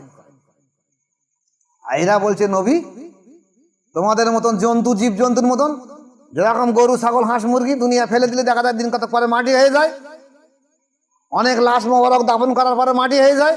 এরা মনে করেছে আমাদের মতন রাসূল পাক সাল্লাল্লাহু আলাইহি ওয়াসাল্লামের একই অবস্থা, উনিও মাটির সঙ্গে মাটি মিশে গেছে। মানে রাসূল পাক সাল্লাল্লাহু আলাইহি ওয়াসাল্লাম শান মানকে সহ্য করতে পারছে না।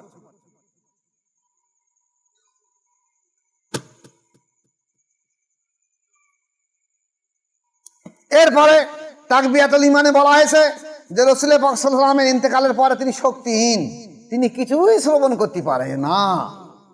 অথচ পৃথিবীর যত মানুষ যে যেখানে যত দরুদ আল্লাহ রসুলের কানে পৌঁছে দিয়ে দেয়, সঙ্গে সঙ্গে সেই দরুদটা আল্লাহ রসুলের কানে পৌঁছে দিয়ে দেয়। আল্লাহ রসুল বলছে যদি আমার উম্মত কোনো ভুল কাজ করে, আমার চোখের সামনে পড়ার সঙ্গে সঙ্গে আমি তার জন্য আস্তাগফিরুল্লাহ পড়তে থাকি, তওবা পড়তে পারি, আল্লাহ তুমি ওকে হেদায়েত করে দাও।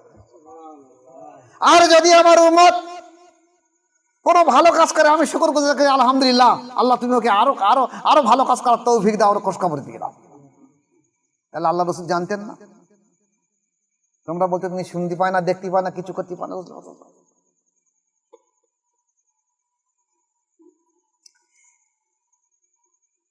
তাকবিয়াতুল ঈমানে বলা হয়েছে রাসূল পাক সাল্লাল্লাহু আলাইহি ওয়াসাল্লামকে আল্লাহ ইলমে গায়েব দান করেছেন, এই ধারণা করা হলো শিরক। তা যদি খোদা প্রদত্ত হয় তাও শিরক। বলতে বলতে করদূর পৌঁছে গেছে দেখেন। এমনকি এই কিতাবে বলা হয়েছে রাসূল পাক সাল্লাল্লাহু আলাইহি ওয়াসাল্লাম একটা কথা হলো গায়েব জানতেন, এই ধারণা করাও শিরক। আবার কি বলছে হাদিস শরীফে এসে আল্লাহ রাসূল বলেন, দেখো কোনো ব্যক্তি যদি শুধু হজ পাক না আমার মাজার জিয়ারত করার জন্য যায়, আজকের আমরা ভারতবাসী আমরা বুঝতে পারিনি।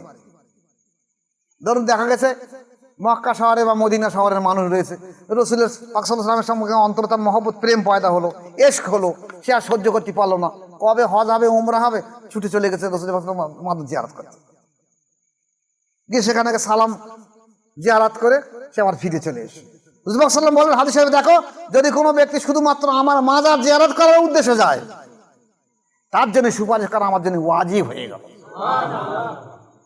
এরা কি বলছে? ফতোয়া ইবনে তাইমিয়া ও তাকবিয়াতুল ঈমানে কি বলছে? যে শুধুমাত্র জিয়ারতের উদ্দেশ্যে রাসূল পাক সাল্লাল্লাহু আলাইহি ওয়াসাল্লামের রওজা শরীফে সফর করা শিরক। কত বড় শয়তানের দল দেখা। এমন কি বলা হয়েছে এই কিতাবে যে রাসূল পাক সাল্লাল্লাহু আলাইহি ওয়াসাল্লামের রওজার সামনে রাসূল পাক সাল্লাল্লাহু আলাইহি ওয়াসাল্লামের রওজার সম্মানার্থে দাঁড়ানোও শিরক হবে।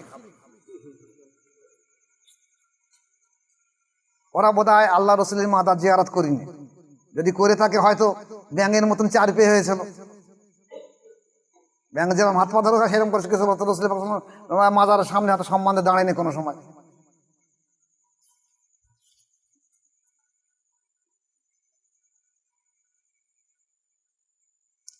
এমনকি বারাহিনে কাতিয়া খলিল আহমদ আম্বেদজি কি বলেছে যে রাসূল পাক সাল্লাল্লাহু আলাইহি ওয়াসাল্লামের চেয়ে শয়তানের ইলম আরো বেশি। ওই জন্যই ওকে বড় ভাই বলা হয়েছে, খুব খারাপ কথা বলা হয়। এমনকি ইসমাইল দেহলভী সাহেবের কিতাবে লিখেছে যে নামাজের মধ্যে রাসূল পাক সাল্লাল্লাহু আলাইহি ওয়াসাল্লামের যদি খেয়াল আসে তো নামাজ বাতিল হয়ে যাবে। রাসূল পাক সাল্লাল্লাহু আলাইহি ওয়াসাল্লামের নামাজের খেয়াল আসে তো সেই খেয়াল যদি নামাজের মধ্যে গরু ছাগলের খেয়াল আসে তার থেকে না আরো রাসূল সাল্লাল্লাহু আলাইহি ওয়াসাল্লামের খেয়াল আসা আরো খারাপ। নামাজের মধ্যে গরু ছাগলের খেয়াল আসা ভালো, কিন্তু রাসূল পাক সাল্লাল্লাহু আলাইহি ওয়াসাল্লামের খেয়াল আসা খারাপ।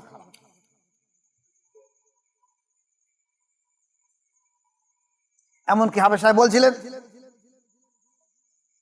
যে বাহ্যিক দৃষ্টিতে কোন উম্মতের আমলের ক্ষেত্রে নবীর সমকক্ষ বা তার থেকে বেশি হতে পারে, তাহাজিরুন নাস কাসেম নানতবী সাহেব বলেছে যে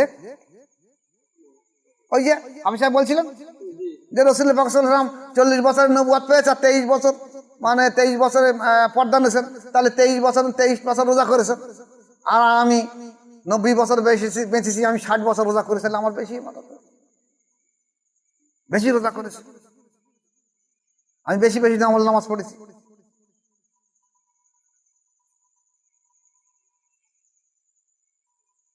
এমনকি বলতে বারাহিনে কাতে আয় লেখা রয়েছে যে দেহবন্দের ওলামাদের সাথে মেলামেশার কারণে হুজুর পাক সাল্লাল্লাহু আলাইহি ওয়াসাল্লাম উর্দু জ্ঞান অর্জন করেছে।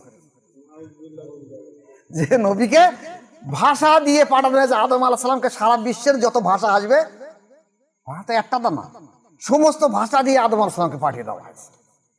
নবীদেরকে সমস্ত ভাষা দেওয়া হয়েছে, যে ভাষার কারণে দেখা গেছে আমাদের নবী আগে ইব্রাহিম আলাইহিস সালাম এসেছেন। এই ইব্রাহিম নবী, ইব্রাহিম খলিলুল্লাহ, আল্লাহ পাক ওনাকে এমন ভাষা জ্ঞান দিয়েছে যে জিন জাতির ভাষা উনি জানতেন, পশু পাখির ভাষা জানতেন, পিপিলিকার ভাষা জানতেন। রাস্তা দিয়ে যাচ্ছেন, লড়াই করতে ইব্রাহিম আলাইহিস সালাম লড়াই, দেখা গেছে একটা পিপিলিয়া, একটা পিঁপড়ে একটা লাঠি হাতে বলছে, এই ইব্রাহিম খলিলুল্লাহ আপনি দাঁড়িয়ে যান, আমার সৈন্যরা সামনে যাচ্ছে, আপনার ঘোড়া যদি যায় তাহলে আপনার ঘোড়ার পাতলায় পড়ে আমার সৈন্য সব মারা দেবে, আপনাকে দাঁড়ান, আমার আগে আমি সব ঘোষণা করে দিচ্ছি, আগে তোমরা সব চালার মধ্যে ঢুকে যাও। ওরা আসে, যদি এর মধ্যে পড়ে তাহলে সব মারা পড়ে যাবে। তারপরে উনি ইব্রাহিম আলাইহিস সালাম তো সুলাইমান আলাইহিস সালাম, তো সুলাইমান আলাইহিস সালামকে বলেন যে আপনি দাঁড়িয়ে যান, উনি দাঁড়িয়ে গেলেন। তাহলে দেখা গেল ওরা সব চালার মধ্যে ভিতরে ঢোকার পরে ইনি বললেন, হুজুর এবার আপনি যেতে পারেন। তাহলে একটা পিপিলিকা সে একটা লাঠিতে দাঁড়িয়ে লড়াই করার জন্য, আমরা কি দাঁড়িয়ে দেখতেই পাবো রাস্তাতে পিঁপড়ে যাচ্ছে? উনি ভাষা জানতেন। তাহলে যে নবী আমাদের পূর্বের নবী, উনি সমস্ত সৃষ্টি জগতের ভাষা জানতেন, আমাদের রাসূল পাক সব জিনিসের ভাষা জানবে না। উর্দু উনি দেওবন্দের শিখে এসেছে। হ্যাঁ, তার মানে বলতে চাচ্ছ যে রাসূল পাক সাল্লাল্লাহু আলাইহি ওয়াসাল্লাম থেকে তোমরা বড় আলেম। এমনকি ফতোয়ায়ে রাশিদিয়ায় বলা হয়েছে রাসূল পাক সাল্লাল্লাহু আলাইহি ওয়াসাল্লামের মিলাদ করা, কিয়াম করা শিরক তো বটেই, শ্রীকৃষ্ণের জন্মদিনে যেমন পালন করে অন্যান্য জাতিরা, এরাও যেমন সেই রকম করতেছে। রাসূল পাক সাল্লাল্লাহু আলাইহি ওয়াসাল্লামের জন্মদিনই এই পালন করছে, এরা শ্রীকৃষ্ণের সঙ্গের সমতুল্য। বলুন, এরপরেও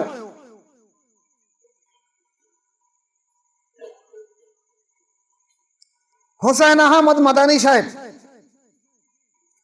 আর শিহাবুস সাকিব কিতাবের মধ্যে লিখেছে, আমার হাতে এই যে লাঠি আছে, এই লাঠি আমার বিরাট উপকার করে, কারণ আমি লাঠি দ্বারা কুকুরও তাড়াতে পারি। কিন্তু রাসূল পাক সাল্লাল্লাহু আলাইহি ওয়াসাল্লামের এখন ক্ষমতা নেই যে আমার এই কুকুরটা তাড়িয়ে দেবে আমার সামনেতে, কারণ তিনি মাটির সঙ্গে মিশে গেছে। তাই যিনি মাটির সঙ্গে মিশে গেছে তার জন্য ওসিলা বা তার মাধ্যমে দোয়া করার কোনো প্রয়োজন নেই। কে বলছে? এবার আপনি বলুন, এই আকীদা যদি আপনি ঠিক রেখে দেন, আপনার ঈমান থাকবে? মুসলমানদের দুটো জিনিস হলো, প্রথম জিনিস হলো আকীদা ঠিক করা। আল্লাহ রাসূলের হাদিস হলো, যদি একটা মানুষের আকীদা ঠিক থাকে, তার আমল কম হয়েছে, ইবাদত কম হয়েছে। এই আকীদা ঠিক করার থাকার কারণে কাল কিয়ামতের মাঠে আমার সুপারিশের মাধ্যমে সে জান্নাতে হাজির হয়ে যাবে। আর যদি তার আকীদা ভুল থাকে, সে যতই ইবাদত করুক পাহাড় সমতুল্য, আমার সুপারিশ সে পাবে না, কারণ সে আমার আহলে বায়াতের মধ্যে নয়, সে আমার দুশমন, অতএব সে জাহান্নামে, যত বড় ইবাদত করুক কিনা। তাহলে আকীদাটা প্রথম জিনিস। এই আকীদা সম্পর্কে আমি আপনাদেরকে বলেছি যে আমরা দুটো কিতাব রেখে দেবো সামনে। একটা ইমাম আবু হানিফা রাহমাতুল্লাহ কিতাব, কি কিতাব? আল ফিকহুল আফসাদ, আকীদার কিতাব। আর মুজাদ্দ আল সামসুর একটা কিতাব, যে কিতাবটা আমি আগামী এখন আনা হয় না, আগামী দিন দেখিয়ে দেবো। যে কিতাবটা হলো যে শিয়াদের ভ্রান্ত আকীদা ও আহলে সুন্নাতুল জামাত। তাহলে আহলে সুন্নাতুল জামাত করেছে। এখন আমাদের দেশে এই আহলে সুন্নাতুল বলে কিরা কি বলে জানেন? আমরা আহলে সুন্নাতুল জামাত, আমাদের আগে কেউ আহলে জামাত ছিল না। তাহলে তোমরা তো 100 বছরের মধ্যে আহলে সুন্নাতুল জামাত হয়েছে, তাহলে তার আগে কারা আছে? তখন তোমাদের জন্মই হয়নি। তাহলে এই আকীদার উপরে আমাদের দাঁড়াতে হবে। যদি আকীদা আমরা ঠিক রাখতে পারি, ইনশাআল্লাহ আমাদের আমল যদিও কোনো কারণে কমই হয়ে থাকে, আমরা আল্লাহ রাসূলের সুপারিশ ইনশাআল্লাহ পেয়ে থাকবো। এবার আসুন, আগামী 12 রবিউল আউয়াল অর্থাৎ আগামী সেপ্টেম্বরের 16 সেপ্টেম্বর সোমবার, আল্লাহ পাকের কি দয়া দেখো, এবছরে 12 রবিউল আউয়াল এবং সোমবারই পড়েছে, যে সোমবারে রাসূল পাক সাল্লাল্লাহু আলাইহি ওয়াসাল্লাম দুনিয়ার বুকে এসেছেন। এই রবিউল আউয়াল মাসে 12 রবিউল আউয়াল সোমবারে রাসূল পাক সাল্লাল্লাহু আলাইহি ওয়াসাল্লামের দুনিয়ায় আসার আগমনের হিসাবে আবুল আহাবের দাসী রাসূল পাক সাল্লাল্লাহু আলাইহি ওয়াসাল্লামের দুনিয়ায় এসেছে। এই আগমন বার্তা এনে আবুল আহাবকে জানিয়েছেন, হে আমার মনিব, আপনার ওই ভাইয়ের একটা নেক অপরূপ খুবসুরত একটা পুত্র সন্তান জন্মেছে। এই কথার জন্যে আবুল আহাব কি করেছিলেন? সারা রাত আঙ্গুল দিয়ে ইশারা করেছেন, তোমাকে আজ থেকে আজাদ বা মুক্তি করে দিলাম। এই আবুল আহাব পর্দা ইন্তেকালের পরে আবুল আহাবের উপরে আল্লাহ পাক অভিশাপ নাযিল করেছে, গজব নাযিল করেছে, সূরা নাযিল করেছে। সারা বিশ্বের মানুষ আবুল আহাব পাঠ করে, এখনো করে। আবুল আহাব তো মরে গেছে, এখনো করছে কেন? আবুল আহাব মরে গেছে, আবুল আহাবের চরিত্র তো মরিনি। সেই চরিত্রের জন্য আমরা যারা আবুল আহাবের চরিত্র, আমরা যারা সূরা লাহাব পড়ি, তাদের আযাব গজব আসবে কিন্তু চরিত্র যদি সংশোধন না করে। যারা ইসলামের উপরে, আহলে বায়াতের উপরে, আহলে সুন্নতের উপরে, যারা হাকিকাতে আল্লাহর ওলি, তাদের উপরে বিরোধিতা করে, এরা আবুল আহাবের দল। আপনি যে আবুল আহাব পাঠ করেন, সূরা লাহাব পাঠ করেন, আমি করি, আর 5 জন করে, 10 জন করে, 20 জন করে, এর গজব কিন্তু ওদের উপরে আসবে, কারণ ওরা আবুল আহাবের অনুসারী। খুব সাবধান, আহলে বায়াতের দুশমন হবেন না, আল্লাহর ওলিদের দুশমন হবেন না। এবার আপনার করতে পারেন, করবেন না, কিন্তু আল্লাহ ওলিদের দুশমন হবেন না। আল্লাহ ওলিদের দুশমন হলে আপনি সুপারিশ পাবেন না, কারণ কাল কিয়ামতের ময়দানে আল্লাহ পাক আল্লাহ রাসূল আপনার দিকে মুখ সরিয়ে নেবে। তুমি আমার ওলিকে তুমি চিনতে পারলে না, যে জমানার তুমি একজন ওলিকে চিনতে পারলে না, যে জমানার সংস্কারকে চিনতে পারলে না, তুমি বেশাক জাহান্নামী, তুমি জান্নাতি হবে না। তাহলে যে জমানার সংস্কার থাকবে, তাকে সেই জমানার মানুষের চেনা সত্য রয়েছে, সেই জমানার মানুষের মহব্বত করা, ভালোবাসা সত্য রয়েছে, কিন্তু তোমার জান্নাতি হবে না। তাহলে আমরা যদি আহলে সুন্নাত জামাতের মধ্যে না থাকে, তাহলে আমরা এই অবস্থায়। এখন আসুন, আবুল আহাবের পর্দা নেওয়ার পরে রাসূল পাক সাল্লাল্লাহু আলাইহি ওয়াসাল্লামের চাচা আব্বা রাদিয়াল্লাহু আনহু, ওনার চাচা স্বপ্ন দেখেছিলেন যে আল্লাহ পাক আবুল আহাব আর আব্বাস ভাই জিজ্ঞেস করছেন, ভাই আপনার অবস্থা কেমন? তা বলছে, দেখো আমি কবরে খুব আযাবে রয়েছি, তবে শুধু সোমবারের দিনই, যে সোমবারে আমি মুহাম্মদ সাল্লাল্লাহু আলাইহি ওয়াসাল্লাম দুনিয়ায় আসে, আমি তো আগে জানতাম, তৌরাত জবুর ইনজিলে এসেছে ইশারা ইঙ্গিত, সমস্ত পণ্ডিতরা তো বলছে নবী আসবে, আমাদের বংশে আসবে। যখন ও মা আমেনার গর্ভে এসেছে তখন তো আমরা জানতাম, কিন্তু ঈর্ষার কারণে আমি মেনে নিতে পারিনি। তা আল্লাহ পাক আমাকে শাস্তি দিচ্ছে, কবরে সেই পরিমাণ আযাব দিয়ে দিচ্ছে। শুধু আমি শাহাদাত আঙুলে ইশারা করে আমার এই দাসীকে আজাদ করে দিয়েছিলাম, শুধু রাসূল পাক সাল্লাল্লাহু আলাইহি ওয়াসাল্লাম ভূমিষ্ঠ আমার খবর এনেছিল বলে, খুশির খবর এনেছিল বলে। তাই আল্লাহ পাক কি করেছে, ওই সোমবারটা আমার 1 গ্লাস পানি পান করায়, অথবা হাদিস শরীফ এসেছে যে আমার এই শাহাদাত আঙুলে আমি চুষলে সেই পানির পিপাসা থেকে আমি কিছুটা মুক্তি হই, এই সোমবার দিন একটা দিন করে সপ্তাহে। শাহ আব্দুল হক মুহাদ্দিস দেহলভী রাহমাতুল্লাহ উনি কিতাবের মধ্যে লিখেছেন, যদি রাসূল পাক সাল্লাল্লাহু আলাইহি ওয়াসাল্লাম মেরে দুশমন আবুল আহাব সারা জীবন দুশমনী করেছে, এত বড় দুশমন আর কেউ করেনি, যার জন্য ওর উপরে কোরআনের আয়াত নাযিল হয়েছে, সূরা নাযিল হয়েছে।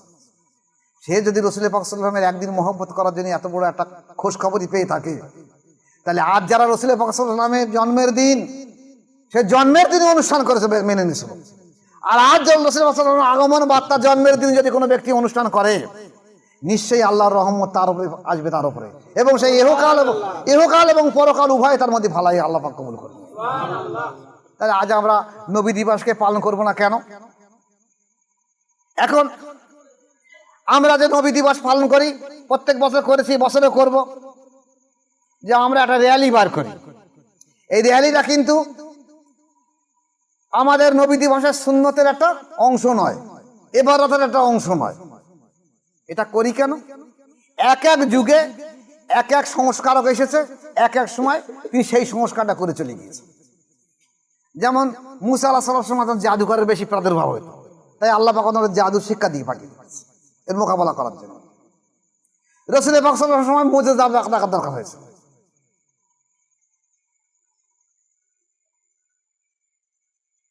মুজাহিদ আল বেসানি আহমদ ফারুক সেরহিন রহমাতুল্লাহ আলাইহির সময় কি হয়েছে? হ্যাঁ, খাজা সাহেবের সময় কি হয়েছে? পিতৃ রাষ্ট্র যা এসছে তাদের যে ঘটনা, সেই ঘটনা দিন তাকে পাঠিয়ে দিয়েছে এই করার জন্য। মুজাহিদ আল থেকে পাঠিয়েছে কি, এই সময় শিয়াদের প্রাদুর্ভাব হয়েছিল খুব বেশি, আর মোগল পিরিয়ডে বাদশারা ইসলামকে ধূলিসাৎ করতে দিন ইসলাম দিন ইলাহি তৈরি করেছে, তাই উনি এই দুটোর বিষয়ে মোকাবেলা করেছে। কিন্তু তখন তো আমাদের এই নজরদের শয়তানদের তৈরি হয়নি আব্দুল ওহাব নজদি, তাই এখন আমাদের অবস্থায় এসেছে আব্দুল ওহাব নজদি সেই শয়তানি কাজ ফেতনা সময়।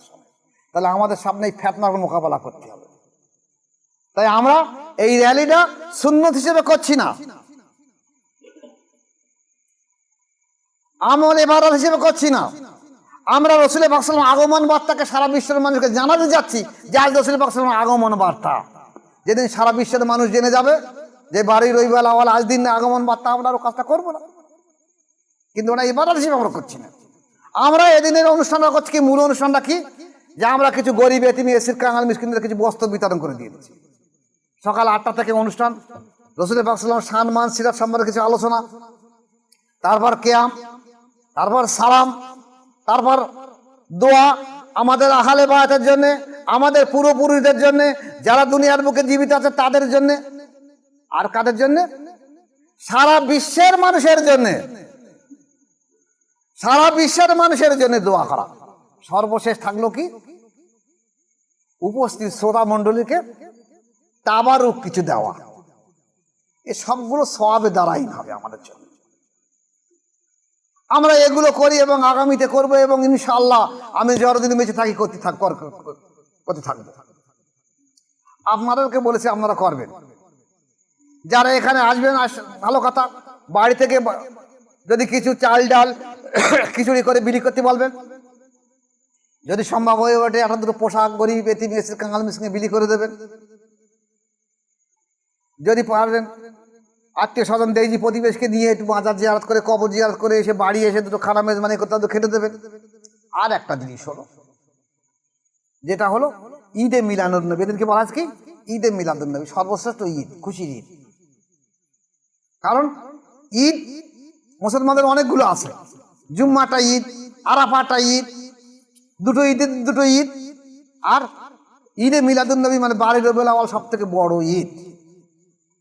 তাহলে আমরা ওই ঈদগুলোকে পালন করছি, কি করছি, বাড়ি ভালো করে রঙিন কাগজ টাগজ দিয়ে সাজিয়ে, বাড়ির বাচ্চা কাচ্চা নতুন কাপড় চোপড় পরে আমরা ঈদের খুশি জৌলুস করছি, আনন্দ উৎসব করছি, খানা মেজবানি করছি। তাহলে আজ তো আরো বড় খুশির দিন, আমাদের ফিরিয়ে আনতে হবে সে ঐতিহ্য, যা আমরা ইচ্ছা করলে 10-20 টাকা 50 টাকার আবার ওই রঙিন কাগজ নিয়ে আমরা বাড়িটাকে সাজিয়ে দিতে পারবো ওই দিনে। আমরা ঈদের খুশি পালন করছি, আজকে নবী এসেছে আমাদের। আমরা নবীর আগমন বার্তা হিসেবে আমাদের বাড়িতে 5টা মেহমানকে দাওয়াত দিয়েছি, যে সন্ধ্যের পরে দুটো কিছু আলোচনা করবে এবং তাদের জন্য দোয়া খায়ের করে কিছু খানা মেজবানি করে দিয়ে দেবো আল্লাহর কাছে, এবং দোয়া করবো শেষকালে পড়ে যেন বিশ্ববাসীর জন্য, আমার আহলে বায়াতের জন্য, আমার বংশধরদের জন্য যেন দোয়া খায়ের করা।